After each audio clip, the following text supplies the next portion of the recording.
5 राज्यांच्या विधानसभा निकालांसह महाराष्ट्रात उत्सुकता आहे ती पोटनिवडणुकीची।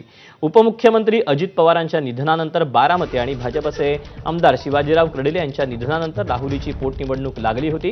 23 एप्रिल रोजी झालेल्या निवडणुकीचाही उद्या निकाल लागेल। बारामतीत सुनेत्रा पवारांविरोधात 22 उमेदवार रिंगणात होते, तर राहुरीत भाजपचे अक्षय कर्डिले, राष्ट्रवादी काँग्रेस शरदचंद्र पवार पक्षाचे गोविंद मोकाटे, शिवसेना ठाकरे पक्षाचे बंडखोर नेते रावसाहेब खेवरे, वंचित बहुजन आघाडीचे संतोष चोळकेंसह इतर 3 अपक्ष असे एकूण 7 उमेदवार हे निवडणुकीच्या रिंगणात होते।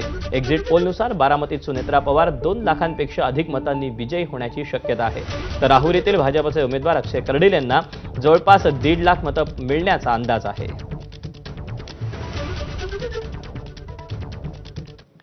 आणि यानंतर वळूया पुढच्या बातमीकडे। बातमी आहे नसरापूर प्रकरणातील आरोपी असलेल्या असुराची। सुट्टीसाठी आजीच्या घरी आलेली 4 वर्षांची चिमुकली